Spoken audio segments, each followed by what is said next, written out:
ഗൃഹാതുരമായ ഓർമ്മകൾ ഉണർത്തിക്കൊണ്ട് ഒരിക്കൽ കൂടി മോനോടി ഗ്രാമത്തിൽ സൈക്കിളേറ്റം അരങ്ങേറി. കർണാടകയിൽ നിന്നുള്ള 6 അംഗ സംഘമാണ് വിസ്മയിപ്പിക്കുന്ന സൈക്കിൾ അഭ്യാസ പ്രകടനങ്ങളുമായി മോനോഡിയിൽ എത്തിയത്. കർണാടകയിലെ മൈസൂർ, ഹാസൻ എന്നിവിടങ്ങളിൽ നിന്നുള്ളവരടങ്ങിയ സംഘമാണ് മോനോടി കനാൽ പരിസരത്തുള്ള നടന കലാവേദി ഓഫീസിന് മുന്നിൽ സൈക്കിൾ അഭ്യാസവും നൃത്തപരിപാടികളും അവതരിപ്പിച്ചത്.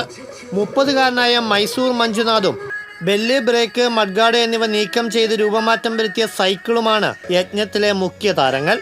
4 ചക്രവാഹനങ്ങളുടെ സ്റ്റിയറിംഗ് പോലെ വട്ടം തിരിക്കാവുന്ന ഹാൻഡിലുള്ള സൈക്കിളിലിരുന്ന് അസാമാന്യ മെയ്വഴക്കത്തോടെ മൈസൂർ മഞ്ജുനാഥും സഹപ്രവർത്തകരായ ലക്ഷ്മണ, ഗോപിനാഥ് എന്നിവർ ചേർന്ന് കാഴ്ചവെച്ച അഭ്യാസ പ്രകടനങ്ങൾ കാണികളെ വിസ്മയം കൊള്ളിച്ചു. തമിഴ്, ഹിന്ദി, മലയാളം ഹിറ്റ് പാട്ടുകൾ അനുസരിച്ചുള്ള നൃത്തപരിപാടികളും സൈക്കിൾ അഭ്യാസത്തിനിടെ അരങ്ങേറി. സംഘത്തിലെ രാധ, തേജാവതി എന്നിവരും നൃത്തത്തിന് ചുവടുവെച്ചു. വർണ്ണവിളക്കുകളും കൊടിതോരണങ്ങളും കൊണ്ട് അലങ്കരിച്ച തൂണിന് ചുറ്റും വൃത്താകൃതിയിൽ രൂപപ്പെടുത്തിയ ചെറിയ മൈതാനത്തിലാണ് സൈക്കിളജ്ഞം അരങ്ങേറിയത്.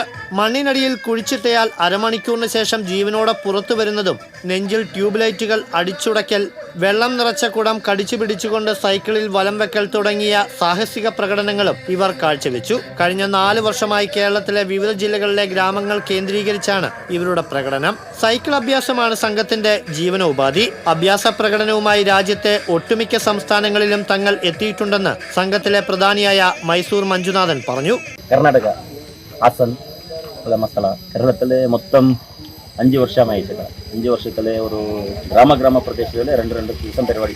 തിരുവനന്തപുരം, കൊച്ചി, കൊല്ലം, പിന്നെ വർക്കല, അപ്പോൾ അതിലെല്ലാം പോയി. മൊത്തം നമ്മൾ ഒരു 6 ആളുണ്ട്. ഒരു ഞങ്ങൾ ഭാര്യ, ചേട്ടന്നു, ഞങ്ങൾ അച്ഛന്നു, പിന്നെ ഞങ്ങളൊരു ഫാമിലി തന്നെ ഒരു 2 ടീമുണ്ടല്ലോ. നമുക്ക് ഒരു ടീമല്ല, 2 ടീമുണ്ട്. പ്രകടനം കണ്ട് മനസ്സു നിറഞ്ഞ കാണികൾ നൽകുന്ന ചെറിയ തുകകളാണ് ഇവരുടെ വരുമാനം. കാണികളിൽ നിന്ന് സംഭാവനയായി ലഭിക്കുന്ന സാധനങ്ങൾ ലേലം ചെയ്ത് വിൽപ്പന നടത്തുന്നതിലൂടെയും ചെറിയ വരുമാനം ലഭിക്കും. വേനൽ മാസങ്ങളിൽ സൈക്കിൾ യജ്ഞവുമായി നാട് ചുറ്റാനിറങ്ങുന്ന സംഘം അത് കഴിഞ്ഞാൽ നാട്ടിൽ തിരിച്ചെത്തി കൃഷിപ്പണികളിൽ മുഴുകും. 80കളുടെ അവസാനം വരെ ഗ്രാമാന്തരങ്ങളിൽ പ്രചാരത്തിലുണ്ടായിരുന്ന സൈക്കിൾ യജ്ഞം ടെലിവിഷൻ അടക്കമുള്ള നവവിനോദ ഉപാധികൾ വന്നതോടെയാണ് ഗൃഹാതുര ഓർമ്മയായി മാറിയത്. TCV കൊടകര.